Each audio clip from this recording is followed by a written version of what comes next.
This one is from Inspiring Philosophy. And Mike Jones, friend of the channel, fan of his TikTok. And we've had discussions, both online and off, many times.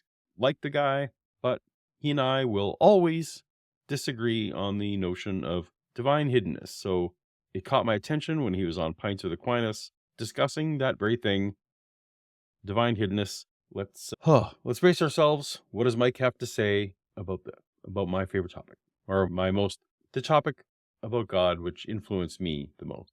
How do you respond to the hiddenness of God? This argument, and I'm not going to get. You can still man it for me, but the idea being, if God exists and wants me to be saved, and I need to accept that salvation in some capacity, then I need to first at least know that he exists. Mm-hmm. So I think this is an important point. And when I had my recent conversation with Kurt Jarris, for example, I was trying to establish this. So most Christians, while they disagree on a great many things, when they think about it, will agree with me that there are at least two parts to God's salvation plan for his believers. So first of all, you have to get some kind of intellectual assent to something. Now, Christians will disagree, but there needs to be some kind of intellectual assent, at very least, that God exists, and that this God has authority over us in some way, and that we've wronged that God in some way. There needs to be, step one, intellectual assent. Step two, some kind of heart/mind, emotional life response to that. So there's the intellectual assent, and that's not enough, but it is a prerequisite. Part two is a personal response to that intellectual idea. So because of this two-step system, no person can merely accept, they can't jump to step two, right? You need the intellectual assent, you need the intellectual acknowledgement before you can respond. So if anyone out there is like me, for whom it does not seem like a God exists, I don't believe a God exists, I believe the Christian God does not exist, depending on how you want to label it, I am not at the intellectual assent part. Therefore, I'm not even capable of doing step two, right? Until I reach that intellectual assent, I can't accept or reject God. That's an important part. So if this God wants to have a relationship with me, and even worse, if this God is intending to base my eternal fate on my emotional response to the intellectual assent, I need to at least have the intellectual assent. So the argument for divine hiddenness is that if there are non-resistant non-believers, meaning a non-believer who would move on to phase two if they could get to phase one, if there's even a single person like that in the world, in the history, for whom, if they had the intellectual assent, would make the appropriate response, then God has created a problem. Then we do not have a God that is all benevolent, or we do not have a God that wants to save me. There's some flaw in a God that would allow that scenario, that would seem to negate the descriptions of the Christian God, okay? And that's where I am at on divine hiddenness. I've examined myself as far as I can tell about myself. I am a non-resistant non-believer. I was a believer. I wanted to stay a believer. My faith was ripped from me against my will. I am open. If I come to once again believe that the Christian God exists, I will immediately follow. I will immediately accept whatever minor lifestyle changes that involves for me. No worries. That's a small sacrifice for me for this eternal life. So I am boldly putting myself in that non-resistant non-believer camp. Therefore, for me, and for me only, because no one else can psychoanalyze me, know my heart, know my mind, for me, that is sufficient evidence to say that the Christian God does not exist. It's not proof for you, it's not proof for anyone else, but it's proof enough for me.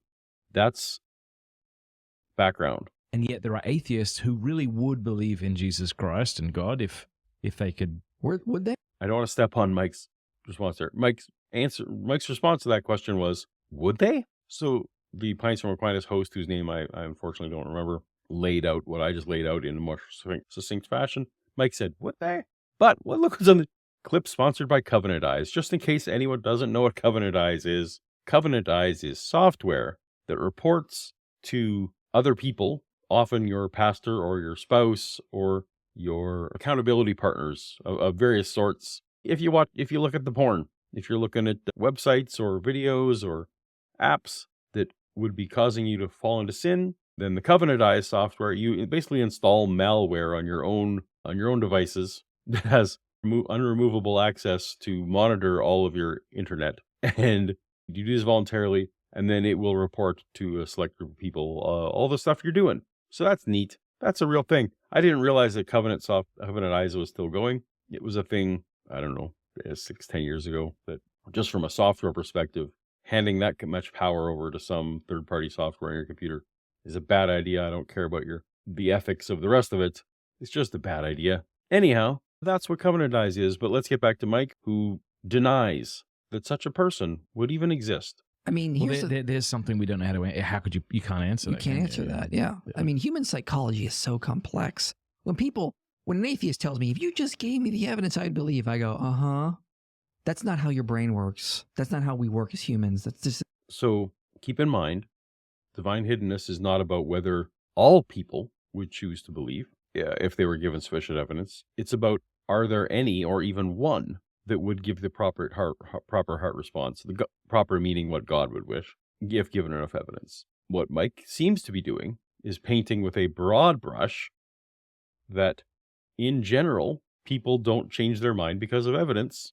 Therefore, God is not complicit in these cases. This isn't the way it is. Flat earthers exist. Okay? The Yeah. evidence the earth is round is there, and there's people who don't believe it. Fine. Again, that's not the argument, because that would be a resistant non-believer, right? And we know that there are people who are resistant to any idea. You name the idea, there is someone who is resistant to believing it. Fair enough. The question is, so even with the flat earth crowd, Mike, I know of flat earthers who eventually, despite great resistance, did come to accept the evidence. In fact, the whole planet at one point had to go from believing in flat earth to believing in round earth. They overcame it. There are modern day flat earthers who come to accept the evidence. I know some have even gone up in the big balloons and they're like, oh, look what happened, the weather balloons. And like, oh yeah, it's a sphere after all. Yeah, believe it. The fact that some people remain resistant tells us nothing about this divine hiddenness scenario. Don't give me this nonsense that if I just gave you the evidence, you'd change your worldview. We know from studying the brain that when your beliefs are attacked, even little beliefs, the lizard part of your brain lights up. Flight or flight response. I've been doing Yeah, that's just being resistant. But there is always an amount of evidence. For any true proposition, there is always a hypothetical amount of evidence that will overcome your lack of evidence, your disbelief, right? It doesn't matter. So if I'm looking over my dog there, if I'm completely of the belief that my dog is a dog, but in fact that is not the case, my dog is some sort of other animal, there is some hypothetical amount of evidence that a vet I could look at x-rays, or they could be genetic tests, something.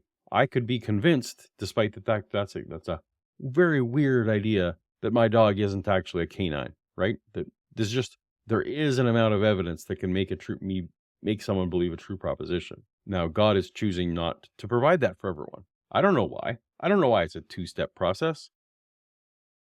But the first step's not up to me, because I don't choose my beliefs, nor does anyone. Doesn't matter whether I'm resistant or not. There is an amount of evidence that will overcome it. Experiment for years now with a stupid issue that I've been dealing with. It's called, is Christmas pagan? There is no evidence any aspect of Christmas is pagan. There is none. Every time I say that, Mike is the kind of person that gets upset when people say there is no evidence for God. And I think that is a mistake when an atheist says there's no evidence for God, when what they mean is there's insufficient evidence, or there's no evidence that you consider to be compelling, blah, blah, blah. There is some evidence that Christmas is pagan, even if it's just the claim that people make. If you want to say that claims are evidence, you've made videos about this. The claim that Christmas is pagan must be, on your scale, at least some level of evidence for it. I'm not getting into that fight right now. I just think, Mike, you probably made a mistake by saying there's no evidence for it. You're saying there's no good evidence for it. There's no compelling evidence. Fine. And actually, for the record, Mike is the one who convinced me that what we recognize as modern day Christmas is not specifically of pagan origin. And so I actually changed my mind on that. Again, I have no horse in the race, don't really care. I just think Christmas is cool, so whatever. Don't care if it's pagan or Christian. But Mike, you've changed my mind on that, and I'm in your camp, and I love it when you make those videos. So it's possible, with enough evidence, to change minds. I know you're going to bring up examples of people that refuse to, but that doesn't have any impact on whether I am convinced or whether other people are convinced. I have every single source I need to prove that. Mm-hmm. I can prove that from here to Tuesday. Every time I bring it up, there is somebody in the comment section, no, you're wrong, this guy's a Mormon, isn't what we're talking about. I've gotten in long comment threads where I go through and I'm citing, here's what the Philo-Killian calendar says, here's what Macrobius says, here's what the earliest texts on Yule logs are, and there's no evidence Yule logs go back to paganism. I can show you the first reference to a Yule log and John Aubrey's work, okay? They still don't believe me. You know what it tells me? It doesn't matter how much evidence I give people Christmas isn't pagan, they're still going to believe it because they want to. No, what that shows you is that some people will not believe it based on the level of evidence that you have given, and maybe even based on the level of evidence that actually exists. There may be a gap between the evidence that exists and what would convince them. Doesn't mean that hypothetically there couldn't be enough evidence. Just means in practicality there's not. You are making a huge jump to say that because some people won't believe based on the evidence that you have available, that no one will believe based on the evidence available, or you're also that there's not even a hypothetical amount of evidence that would cause them to believe. That is a bridge too far, my friend. Now take it with something that's much more life-changing, some more fundamental, more impactful, like Christianity. You really think something that's more threatening to the way people live they're gonna change just if I give them the evidence? You're describing a resistant believer, a resistant non-believer, pardon me. Fine. Yeah, there's going to be people who don't want Christianity to be true for all kinds of reasons, maybe good, maybe bad. Doesn't matter. That's not what we're talking about here. We're talking about, is there hypothetically in all of history one non-resistant non-believer? And for this argument you're making to be told true, there's not a single person in history that isn't resisting, that isn't already Christian, that isn't resisting it in some way. That is some psychoanalysis. That's how people It's are. like abortion. I mean, before modern sonograms, people would say it's not human, it's not a life. And then you would, as the science developed, you were able to show very clearly, look at its heartbeat, look at its brain, look at how it acts. And people tell me it's a clump of cells. Yeah. I mean, That's not the same at all. Not the same at all. Because what you're talking about is a definitional difference. Because it can be alive, it can be human in that it has human DNA, and it can also still be a lump of cells.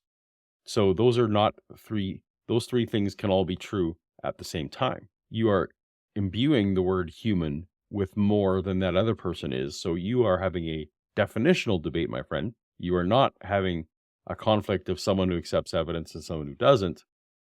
You need to get your terms straight, because pro-choice people aren't debating whether cells are alive in the biological definitional sense. I'm not going to get into all that now. And they're not debating what the chromosomes are. Again, that's a terrible example. Terrible example. ridiculous. It doesn't matter how much evidence you show people. And this has been shown in psychology. I remember reading a study one time where they had two groups. One group, they asked, what do you prefer, home care or daycare? So group A said home care. Group B said daycare. Then they gave them each two fake studies. One study showed how good home care was, and one study showed how good daycare was. And the people in the first group that preferred home care said, they used reasoning to dismiss the daycare study. They looked for things to dismiss it. Same thing in the other group. They did look for things to dismiss it. People build their worldviews. That example tells me nothing at all about divine hiddenness, because you are positing that if you want to make it that analogy, that there are literally no people that are ambivalent between home care and daycare, or whatever the two, between one type and another. So, for example, there are there's literally no human who's ever not made up their mind and are willing to just look at both, study, and see which is best. You are positing that everyone has an opinion so entrenched on this home style, the school style, that they have to be in one camp or other. No, you just picked things that people already feel strongly about and said, therefore, there cannot even exist someone who doesn't feel strongly. These are not analogous. We all do it. We need to recognize this is the way we are, because the first step to realizing we have a problem is accepting it. We all want our worldviews, the beliefs we currently espouse, to be true, because the lizard part of our brain. That may well be, but for some of us, you just said we all want our worldviews to be correct. Some of us were willing to make sacrifices to change our worldview when shown that they are incorrect. Probably everyone watching this, everyone watching the original video, in some aspect of their life, made a change of their opinion against what they wanted based on new facts. For example, I didn't want to have cancer. And yet, when I was shown the x-rays and the tests and the blood work, all that kind of stuff, showing that I did have cancer, guess what? Against what I wanted, I accepted that I had cancer. That's not for pity. That is just me saying, good grief. We prefer... there is levels of evidence so that you will change your worldview to be correct. The fact that we would prefer to be correct in the first place says nothing about it. It's up and we go, I don't want to be wrong on something.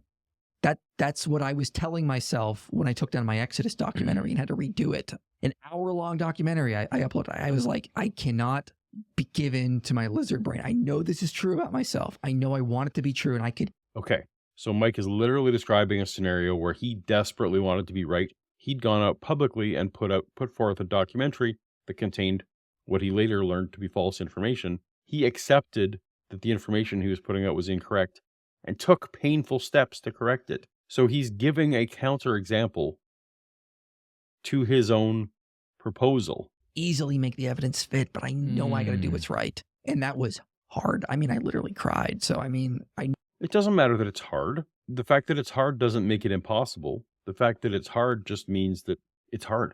So yeah, so that actually is going to come into some of these extraordinary claims type scenarios where they're going to need information sufficient to not only change what they already accept, but what they want. But that's always hypothetically possible for any true proposition. And surely God can clear this first step, given that it doesn't actually affect who gets into heaven or not. We all know the first step gets us nowhere, but the first step is a prerequisite. So why even have this first step? Why not be as plain as the sun? Obviously, there's probably people up there who deny the existence of the sun. I don't know, but most people will accept that there is a sun. Why can't God be as plain as that? Know what it's like, but that's the way humans are. So when you tell me, you just give me enough evidence, I'll believe. I'm like, you're a human, man. That's not the way we work. It is the way some humans work. You just described yourself doing it. I will give you the evidence and I will argue this is true, but people do not want Christianity to be true. They will not. That is literally a resistant non-believer. You've just qualified that the people you're talking to are resistant. And you are somehow saying by the existence of some people who you can identify as resistant, therefore there has never in the history of humanity not been a non-resistant person. That is a bold claim, my friend. Bold claim. Accept it. And I believe it was it Pascal who said it? Like there's enough evidence out there for anybody who's willing to say that, yes, this could be true. But it's not forced upon us. There's enough evidence for me to say that Christianity could be true. I don't think, but it's not enough for me to say that it is true. There's a huge difference there. And so your Pascal wager to get me to the point that it's maybe, the fact that your maybe isn't sufficient for me to say yes, that's not on me. Not like in your face kind of thing. Yeah, enough light for those. And I think that's just the genius of God. It's there if you want to come to me, but it's not going to be. It's not genius. Because this is a two-step process. And we've at least demonstrated the immense possibility that people are being prevented from taking the second step because through no fault of their own, they can't get onto the first step. That is not a plan of a loving God who wants to have a relationship with me. Fine, if the actual God that created the universe doesn't want to have a relationship with me for whatever reason, or is willing to let me suffer, even though in the Bible, Jesus talks about a parable of, man, if I will leave the 99 sheep and go seek out the one, just, because every single individual is so important. And yet when it comes to this divine hiddenness, it's some kind of nuanced theodicy numbers game that doesn't help the non-resistant non-believer. They're still screwed. Whatever hell is, that's where they're going. People have changed their minds over facts. Yeah. Things that they didn't want to be true. You just gave an example. You're not saying don't give people arguments. No, give people arguments for sure. But just accept that if they're not open, they're going to find any way they can to dismiss it.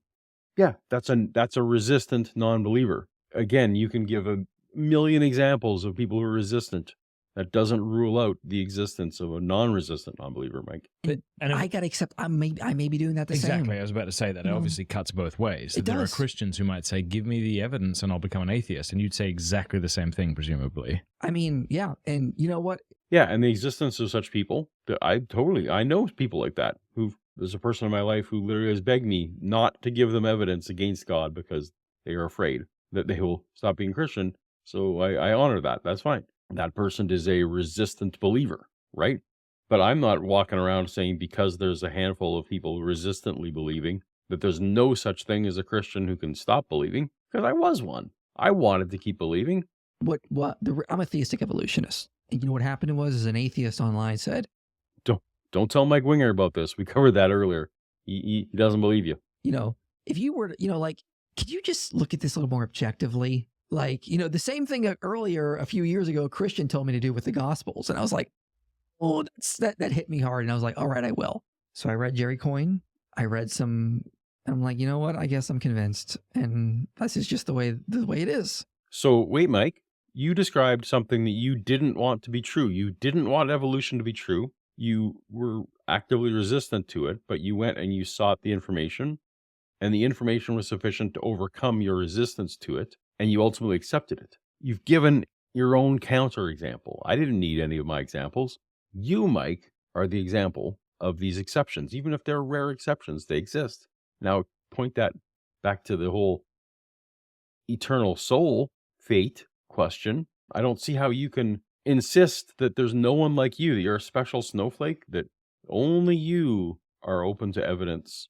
And because you already accept God, that even this doesn't apply to you somehow. I don't understand how someone smart like you can hold this position on divine hiddenness.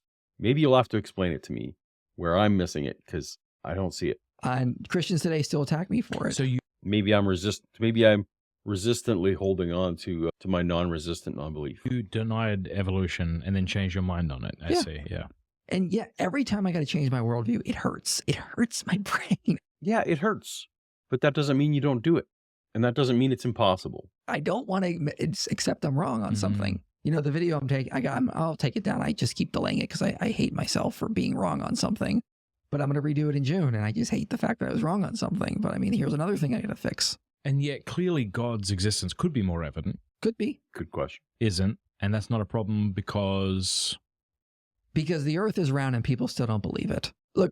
But are there people that are open to the earth being round who don't believe it? Because that's the analogy. What you need to show me, Mike, is that there are people who are willing for the earth to be round and yet can't be convinced for this to be analogous. Because the level of evidence for God isn't comparable to the evidence for the earth being round until you can show me that there are these en masse, these swaths of people wishing for a globe earth, but they just can't get there. God could show up in some people's, people like Aaron Raw, Matt Dillon have said these kinds of similar things. Like, people have asked if God appeared before you, would you believe in God? And they've said things like, no, I could be hallucinating. Yeah. Again, people. Yeah, that's the rational answer. If something like a God appears to you and you don't at least consider for 1 minute that might be a hallucination rather than actual vertical experience, then you are not doing yourself a service in any way. If you are going to take every hallucination on board as veridical, no wonder it makes me scared for you that you do believe in God. Perhaps your reasons for doing this are terrible. You need to suspect that experience is a hallucination, maybe even just for a second. But that's why people have asked me, if God appears to me, would I believe it? And I said, well, I would want this God experience to tell me something that I can go verify that I don't already know. Because, of course, a hallucination is going to know everything that I already know. So please, hallucination, just give me something I can go verify. Then I will be on board. If the God can show me something like that, can solve the math problem, it doesn't need to be as grand. That's my funny example, but if it can give me the answer to a math problem that's never been solved by the greatest mathematicians in the world, cool. But there's probably other things that I don't have firsthand knowledge of that it could go and point to me and for me to go verify. So that should be easy for a God. The fact that you might suspect that it's hallucination and that shows that you're resistant tells me that your standards are way off. Will find excuses to believe what they want. Mm-hmm.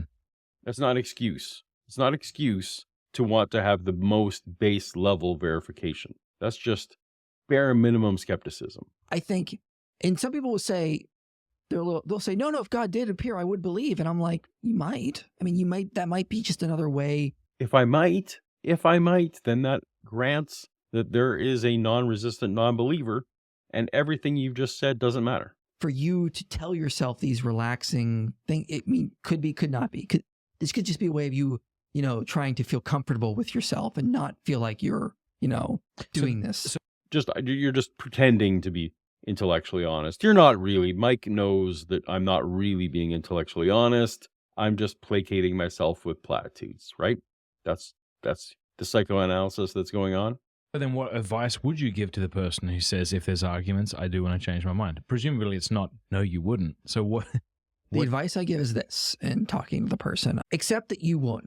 First of all, the first step is accepting that that's just not who you are. It is who I am. How can you say that it's not who I am? I am incredibly happy for Christianity to be true. A lot of relationships in my life will get instantly better. My career opportunities will go through the roof if I come back to Christianity. The amount of speaking engagements, book deals. Look, you got your J. Warner Wallace's, your Lee Strobels, who again are examples of people who allegedly, if you believe their stories, overcome this stuff. My life will be so much better on so many fronts, not to mention the fact that I have then suddenly a paradise that is supposed to be great waiting for me. There's no sin I'm committing on the regular that I need to give up. There's just nothing in my life. There's no path. There's nothing I need to do. And my personal identity happens to align with things that are acceptable to Christians. So this is ridiculous. I have every reason to want to accept Christianity to be true, other than intellectual honesty. That's not the way you think. That's not the way you are, except you have a problem. You just know how I think. You just know who I am better than I am. Because of Romans 1:20, maybe? I don't know. Or because it would shatter your divine hiddenness argument? Maybe this is just maybe your denial of non-resistant non-believers, if I can throw it back. It's just your comfort way of saying your God obviously can't be a terrible person because there's no such thing as the hypothetical you're putting forth, even though you identify as one. You're just fooling yourself. You do want all your current beliefs to be true. I want all my current beliefs to be true. I have to fight that every day. I want to believe true things. I don't want what I believe to be true.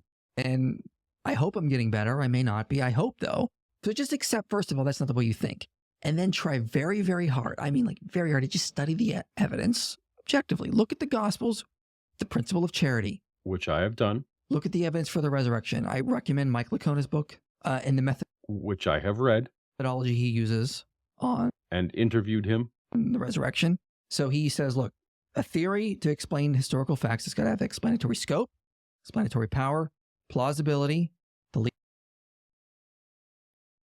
First, we have to agree on which facts are to be explained before we can get into explanatory scope, explanatory power, because that's where Mike and I differ greatly. He thinks things are facts that I do not accept as facts. So we're not down to scope and power or plausibility.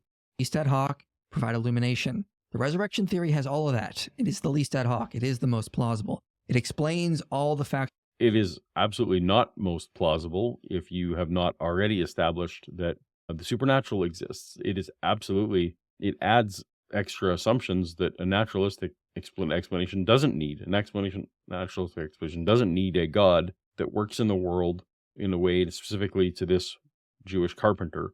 Those are a lot of layers that are incredibly implausible until you give me other evidence for other things. On early Christianity with the least amount of assumptions. No, sorry, I just jumped the gun on you there, but you have layered on so many assumptions for the resurrection hypothesis to be the simplest and the most plausible. I can't go there with you yet. We got some work to do before we jump into that. It also has plausibility because it has evidence from other arguments for God's existence. I mean, you may come to a different conclusion. I'm going to disagree with you, but that's all I can do at the end of the day. I can't psychoanalyze you. I can't psychoanalyze you, he says. For the last 8 minutes, what have you been doing? Other than psychoanalyzing swaths of people, the entire history of every human on the planet, you've psychoanalyzed to say that not a single one of them is non-resistant non-believer. And yet, in the end, we're coming down to it and you say, you can't psychoanalyze people? Why stop now? You can just present the evidence and say, this is why I think it's true. And we debate it. But try to look at the evidence as objectively as you can and accept that you can't. That's what we all have to do. Yeah. Okay, so just if you don't agree with Mike, then you can't. Then you're not impartial. Anyone who disagrees with me, not just you're lying to yourself. You just can't look at things. Anyway, thank you for going through that with me. Divine hiddenness gets me heated. Divine hiddenness gets me passionate. And because for me, that is the single greatest evidence that the Christian God does not exist. Not just that I don't believe it, but the way Christians have described that God to me, that God does not want to have a relationship with me. And so if it's real, it actually doesn't matter because I'm just condemned to hell either way. So that's fun.